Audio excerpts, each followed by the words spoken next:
ప్రార్థన చేసుకుందాం.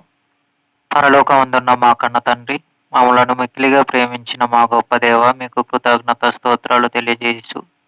ఈ యొక్క సమయంలో గ్రంథంలో వ్రాయబడిన మాటలను గూర్చి ఆలోచన చేయుచుండగా మీ యొక్క సహాయంనిచ్చి నడిపించమని కోరుతూ క్రీస్తు నామం చిన్ని ప్రార్థన సమర్పిస్తున్నాము తండ్రి. ఆమెన్. ఈరోజు మన పాఠం ఈ రోజున మన పాఠ్యాంశం ఏమిటి అనంటే దేవునితో సహవాసము. దేవునితో సహవాసము.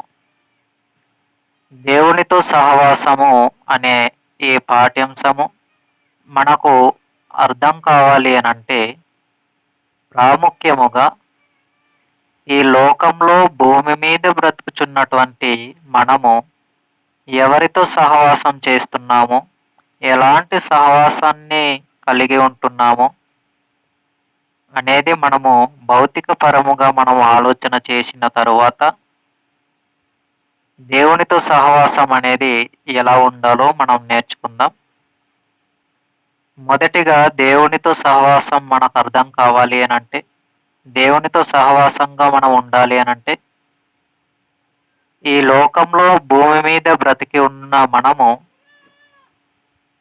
ఈ లోకపరమైనటువంటి స్నేహాన్ని లేదా మన సహోదరులు, ఫ్రెండ్స్ అంటాం కదా, ఆ విధమైనటువంటి సహోదర ప్రేమను, సహోదర స్నేహాన్ని కలిగి ఏ విధంగా మనం ఉంటున్నామో దానిని గూర్చి కొన్ని విషయాలు ఆలోచన చేసిన మేరకు దేవుని యొక్క సహవాసం అనే పాఠ్యాంశాన్ని, ఆ యొక్క పాఠ్యాంశపు వివరణను మనం ఆలోచన చేస్తూ గ్రంథంలో ఆత్మ సంబంధమైన స్నేహాన్ని కలిగి దేవునితో ఎలా ఉండాలో మనం ఆలోచన చేద్దాం. ఈ భూమి మీద ఒక వ్యక్తితో మనం స్నేహాన్ని కలిగి ఉంటున్నాము, సహవాసమును కలిగి ఉంటున్నాము అని అంటే ఏ పనినైనా కూడా సరాసరి చాలా నమ్మకముగా చేయటానికి అవకాశం ఉంది, నమ్మకంగా ఉండటానికి అవకాశం ఉంది. అలాగుననే మనం ఆలోచన చేయగలిగితే భూమి మీద కొన్ని రోజుల జీవిత కాలానికి సంబంధించి కొన్ని స్నేహాలను కలిగి అనేకమైనటువంటి పనులను చేయటానికి మనం ఆలోచించినప్పుడు అనేకమైనటువంటి విధాలుగా ఈ భూమి మీద బ్రతకటానికి ఒక సహవాసాన్ని కలిగి ఉంటున్నప్పుడు ఒక బలమైన కాడిని, బలమైనటువంటి భారమును, బరువును మోయటానికి ఒక వ్యక్తి ఉన్నారు అని అంటే ఆ బరువు కొంతవరకు మీకు అర్థం కావటానికి సుమారు 50 కేజీల బరువును ఒక వ్యక్తి మోయటానికి అతనికి భుజముపై పెట్టడానికి ఒక వ్యక్తి కావాలి. ఒక వ్యక్తి కావాలి. ఆ వ్యక్తి బరువును 50 కేజీల బరువును ఏ యొక్క వ్యక్తి అయితే తీసుకువెళ్ళటానికి సిద్ధపడ్డారో ఆ వ్యక్తికి 50 కేజీల బరువు ఉన్నటువంటి ఒక బస్తతో ఉన్నటువంటి దేనినైనా, ఒక గోనెలో ఉన్నటువంటి దేనినైనా కూడా, ఫర్ ఎగ్జాంపుల్ మనం ఆలోచన చేసినప్పుడు కాపీలు ఉన్నాయి. కాపీలు ఒక 50 కేజీలు పళ్ళు తీసుకువెళ్ళాలి అని అంటే ఆ పళ్ళు బరువును తీసుకువెళ్ళటానికి వ్యక్తి సిద్ధముగా ఉన్న ఆ యొక్క 50 కేజీలు గోనెతో అతను తీసుకువెళ్ళటానికి, ఆ యొక్క బరువును భుజంపై వేయటానికి మరొక వ్యక్తి అతనికి సహకారులుగా కావాలి. అయితే ఆలోచన చేయగలిగినప్పుడు 50 కేజీల బరువును మోయటానికి ఒక వ్యక్తి సిద్ధపడి ఉన్న ఆ వ్యక్తికి మరొక వ్యక్తి సహవాసం లేదా మరొక వ్యక్తి సహాయం అవసరం. ఎందుకు అవసరము అనంటే ఆ వ్యక్తి మోయటానికి సిద్ధంగానే ఉన్నారు, కానీ ఆ యొక్క గోనెతో ఉన్నటువంటి పళ్ళను తన భుజంపై వేయటానికి మరొక వ్యక్తి లేరు. కాబట్టి ఆ యొక్క వ్యక్తి ఏం చేయాలి అనంటే మరొకరి సహాయాన్ని కోరుకోవాలి. ఇప్పుడు ఇద్దరు కలిసి ఆ యొక్క బరువును ఎవరైతే మోయాలి అనుకుంటున్నారో అతని భుజముపై వేయటం, అటు తర్వాత అతను ఆ యొక్క పళ్ళు తీసుకువెళ్ళటం అనేది జరుగుతుంది. అయితే ఇక్కడ సహవాసం అనేది లేదా సహాయకుడు అనేవాడు లేకపోతే ఈ యొక్క సందర్భంలో 50 కేజీల బరువు ఉన్నటువంటి పళ్ళు అతను తీసుకువెళ్ళటానికి తన భుజాలపై అతను తనకు తానుగా తేల్చుకొని తనకు తానుగా తన భుజంపై వేసుకోవటానికి శక్తి లేనటువంటి సమయంలో ఒకరి సహాయం మనకు కావాలి. అలాగుననే ఈ విషయం మనకు అర్థమవుతే గనుక ఆత్మీయముగా మనం ఆలోచన చేసినప్పటికీ ఆత్మీయంగా మనము దేవునిలో ఎదగలేనటువంటి సమయాన్ని మనం ఎప్పుడైతే కలిగి ఆత్మీయ జీవితాన్ని దేవునికి దూరం పెట్టుకొని దేవునికి దూరం అవుతూ ఉంటామో అలాంటి సమయంలో తప్పకుండా మనకు దేవుని యొక్క సహాయం అనేది కావాలి. ఆ సమయంలో అనే కాదు, ప్రతి సమయంలో దేవుని సహాయం అనేది మనకు కావాలి. దేవుని యొక్క సహవాసము అనేది మనకు కావాలి. వాస్తవానికి మనం ఆలోచన చేయగలిగితే అందుకనే మనము ఎవరితో స్నేహాన్ని చేయాలి అని అంటే దేవునితో ఆత్మ సంబంధమైనటువంటి స్నేహాన్ని చేయగలగాలి.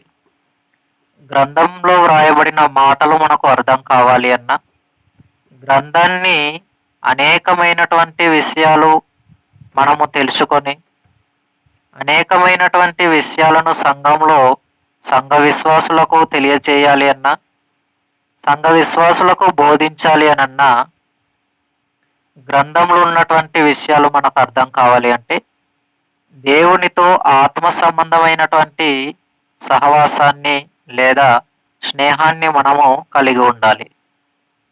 ప్రార్థన పూర్వకముగా వాక్యానుసారంగా గ్రంథంలో వ్రాయబడిన మాటల ప్రకారంగా మనము సిద్ధపడుచు దేవునికి సమీపముగా మన ఆత్మీయ జీవితాన్ని మనము ఇవ్వగలిగితే దేవుడు ప్రతి విషయంలో కూడా మనకు సహాయం చేయటానికి ఆయన సిద్ధంగా ఉన్నారు.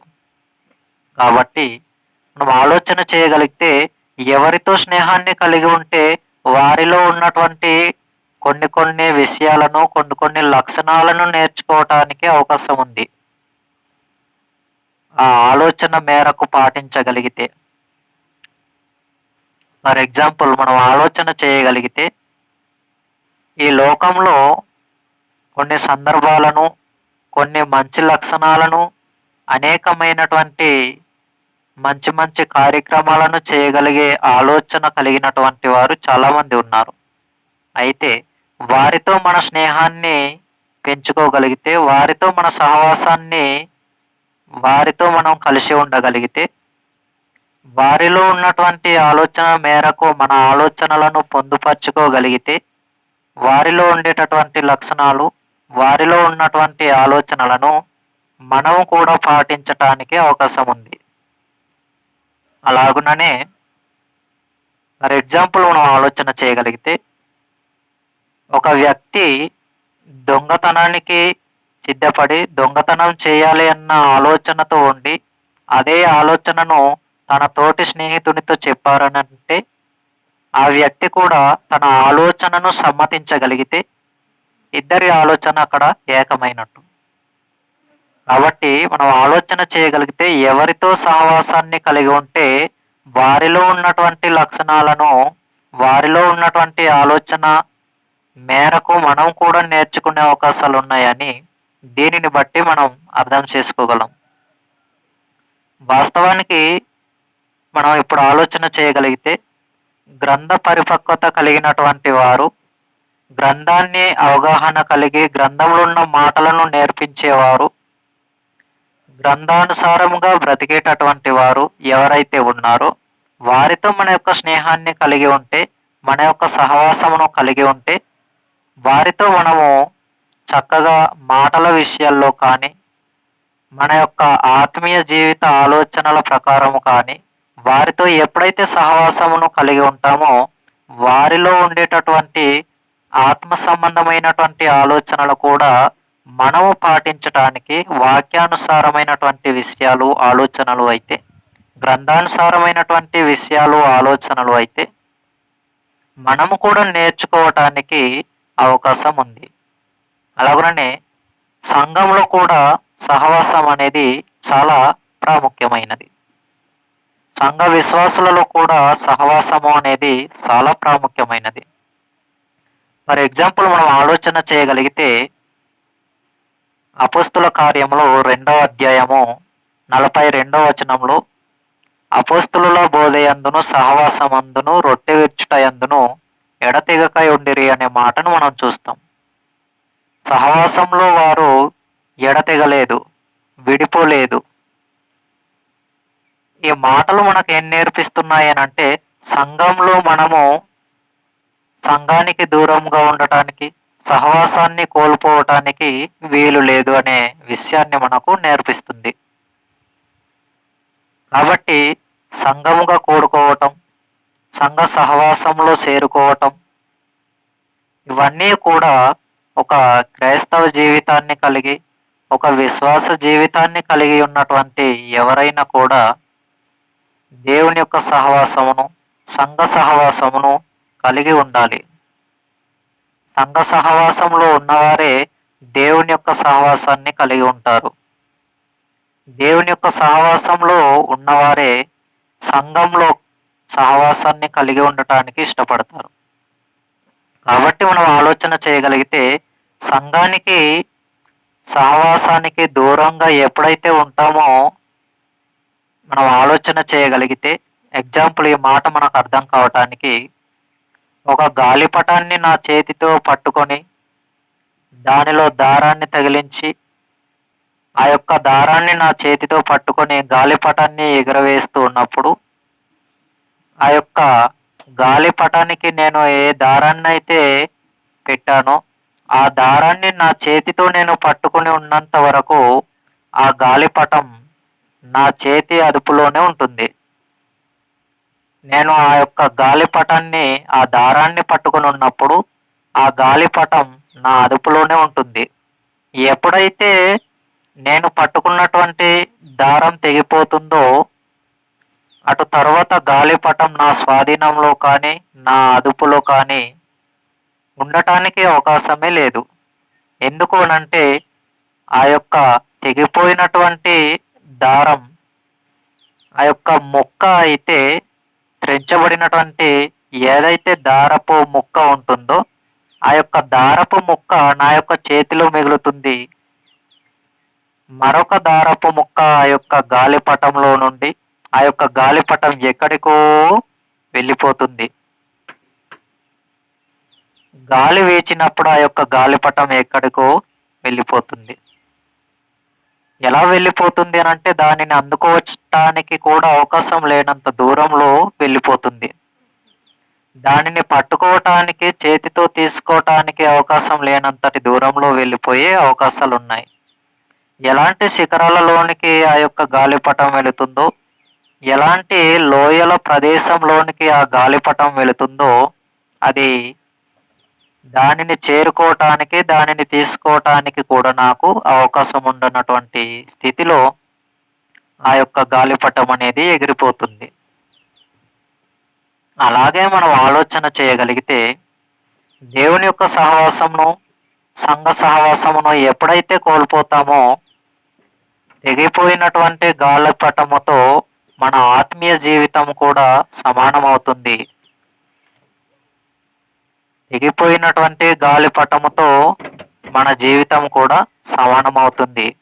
కాబట్టి దేవునితో సహవాసమును మనము ఎప్పుడు కూడా కలిగి ఉండాలి. దేవుని యొక్క సహవాసమును మనం కోల్పోయినట్లయితే, దేవుని యొక్క సహవాసానికి మనం దూరంగా ఉండగలిగితే, మన యొక్క ఆత్మీయ జీవితం దేవునికి దూరం చేసుకోగలిగితే మనము పేరుకు నామకారణమైనటువంటి నామకార్థ క్రైస్తవులుగా విశ్వాసులుగా పిలువబడినప్పటికీ మన యొక్క జీవితాలలో గ్రంథంలో వ్రాయబడిన మాటలు లేనప్పుడు తెగిపోయినటువంటి గాలిపటంతో సమానం. కాబట్టి గ్రంథం ఏ విధంగా తెలియపరుస్తుందో, ఏ విధంగా నేర్పిస్తుందో, దేవుడు ఏ విధంగా తెలియజేస్తున్నారో, ఏ విధంగా మనకు నేర్పిస్తూ ఉన్నారో తన గ్రంథంలో ఉన్న మాటలను బట్టి మనము అదే విధంగా నేర్చుకోవటానికి సిద్ధపడాలి. ఎవరితో స్నేహాన్ని చేస్తే ఏ విధమైనటువంటి విధముగా ఈ భూమి మీద మన జీవితాలు ఉంటాయి, అది మనము చాలా ప్రాముఖ్యంగా ఆలోచన చేయాలి.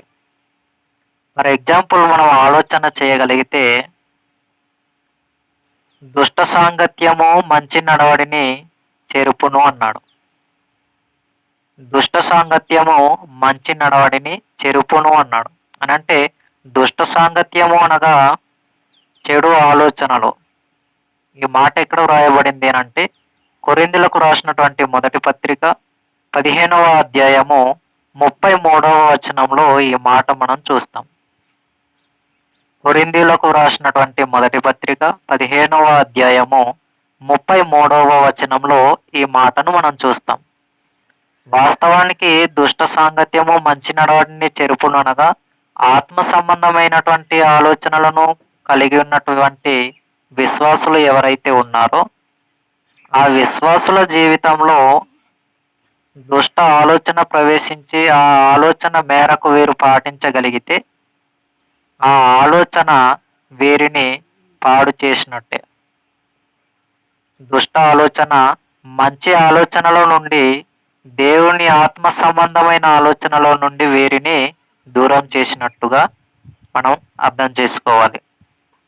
కాబట్టి మనం ఆలోచన చేయగలిగితే కీర్తనల గ్రంథంలో కూడా అంటాడు కదా, దుష్టుల ఆలోచన చొప్పున నడవక పాపుల మార్గమున నిలవక అపహాసకులు కూర్చుండు చోటను కూర్చుండక యెహోవా ధర్మశాస్త్రం నందు ఆనందించుచు దివారాత్రము దానిని ధ్యానించేవాడు ధన్యుడు అని అన్నాడు. అని అంటే మనం ఆలోచన చేయగలిగితే దుష్టుల ఆలోచన చొప్పున నడవకూడదు, దుష్ట ఆలోచన చొప్పున నడవకూడదు. ఏదైతే ఆత్మ సంబంధమైన ఆలోచన కాదో, ఏదైతే గ్రంథానుసారమైన ఆలోచన కాదో, ఏదైతే వాక్య విరుద్ధమైనటువంటి ఆలోచనగా ఉందో దాని ప్రకారంగా మనము చేయటానికి, ఆ ఆలోచనల ప్రకారంగా మనం నడవటానికి, పాటించటానికి అవకాశము లేదు. ఇది మనం ఆలోచన చేయగలిగితే కీర్తనల గ్రంథం 106వ అధ్యాయము 35వ వచనంలో వారి క్రియలను అనుసరించి, అన్యజనుల క్రియలను అనుసరించి వారి క్రియలను నేర్చుకొనిరనేటటువంటి విషయాన్ని మనం చూస్తాం. అంటే వారి యొక్క ఆలోచనలు ఎలా ఉన్నాయి అని అంటే, వారి ఆలోచనలు ఎలా ఉన్నాయి అని అంటే ఆత్మ సంబంధమైన ఆలోచనలకు విరుద్ధంగా ఉన్నాయి అని. ఆత్మ సంబంధమైన ఆలోచనలకు విరుద్ధంగా, గ్రంథానుసారమైన ఆలోచనలకు వ్యతిరేకంగా ఉన్న ప్రతి ఆలోచన నుండి మనము దూరంగా ఉండాలి. ఇది గ్రంథం మనకు నేర్పిస్తున్నటువంటి విషయం, చాలా ప్రాముఖ్యమైనటువంటి విషయం. కాబట్టి మనం ఆలోచన చేయగలిగితే గ్రంథంలో చెప్పబడిన మాటల ప్రకారంగానే మనం చేయగలగాలి, గ్రంథంలో ఉన్న మాటల ప్రకారంగానే మనము ఉండగలగాలి. దేవునితో సహవాసం అని అనగానే ఆత్మ సంబంధమైనటువంటి సహవాసాన్ని, సంఘంలో అనేకమైనటువంటి గ్రంథంలో వ్రాయబడిన మాటలను గూర్చి తెలియజేస్తూ మనం కూడా ఆత్మ సంబంధమైనటువంటి సహవాసాన్ని దేవునితో కలిగి ఉండాలి. యోబు గ్రంథం 22వ అధ్యాయం 21వ వచనంలో, యోబు గ్రంథము 22వ అధ్యాయం 21వ వచనంలో మన సహవాసము కూడా ఎలా ఉండాలి అంటే దేవునితో ఉండాలి అనేటటువంటి విషయాన్ని మనం ఆ యొక్క మాటలలో చూస్తాం. కాబట్టి మనం ఎప్పుడు కూడా ఆలోచన చేసినప్పుడు గ్రంథంలో చెప్పబడిన మాటలను దేవునికి ఇష్టమైనటువంటి విధముగా ఉండగలిగితే వాటిని మాత్రమే మనము పాటించగలగాలి, వాటి ప్రకారంగా మాత్రమే మనము బ్రతకగలగాలి. ఇది దేవుడు మన నుండి కోరుకుంటున్నటువంటి ప్రాముఖ్యమైనటువంటి విషయాలు. దేవునితో సహవాసాన్ని కలిగి ఉండటం అని అనగానే దేవుని దగ్గరకు పరలోకానికి మనం వెళ్ళి ఉండటం, లేదా దేవుడు మనం ఎక్కడైతే ఉన్నామో మన దగ్గరకు ఆయన స్వయంగా వచ్చి ఉంటారు అని అనుకోవటం కాదు. దేవునితో సహవాసం కలిగి ఉండాలి అనంటే ఆత్మ సంబంధమైనటువంటి కార్యక్రమాలను మనం చేయగలిగితే దేవుని సహవాసంలో మనం ఉన్నట్టు. ఫర్ ఎగ్జాంపుల్, గ్రంథాన్ని చదవాలి అన్న ఆలోచన వచ్చినప్పుడు గ్రంథాన్ని తప్పకుండా చదవాలి. ప్రార్థన చేయాలి అనే ఆలోచన వచ్చినప్పుడు తప్పకుండా ప్రార్థన చేయాలి. సువార్త పనికి వెళ్ళాలి అన్న ఆలోచన వచ్చినప్పుడు తప్పకుండా సువార్త పనిలో మనము వెళ్ళాలి. ఇలా ఎప్పుడైతే ఉండగలుగుతామో అప్పుడు దేవుని యొక్క సహవాసంలో మనం ఉన్నట్టు. వాక్యాన్ని చదవాలనిపిస్తుంది కానీ చదవటం లేదు. ప్రార్థన చేయాలి అని అనిపిస్తుంది కానీ చేయటం లేదు. సువార్త పనిలో వెళ్ళాలి అన్న ఆలోచన వస్తుంది కానీ వెళ్ళటం లేదు. అంటే దేవుని యొక్క సహవాసంలో ఉన్నాము అని అనుకుంటున్నాం కానీ దేవుని సహవాసంలో మనము లేము. కాబట్టి ఇలా ఆలోచన చేయగలిగితే ఏ కార్యక్రమాలలో మనము దేవునికి ఇష్టమైనటువంటి ఆలోచనలను కలిగి ఉంటున్నామో, ఏ ఏ కార్యక్రమాలను మనం ఆత్మ సంబంధమైనవిగా దేవుడు కోరుకుంటున్నటువంటి విధముగా దేవుడు మనకు నేర్పించిన గ్రంథంలో వ్రాయబడిన మాటల ప్రకారంగా మనము ఆలోచన చేసి బ్రతుకుచున్నామో అవే మనకు జీవితంలో ఎలా ఉండాలో అనేవి నేర్పిస్తాయి. కాబట్టి గ్రంథంలో దేవుడు తన యొక్క స్నేహాన్ని కలిగి మనం ఎలా ఉండాలో నేర్పించారు.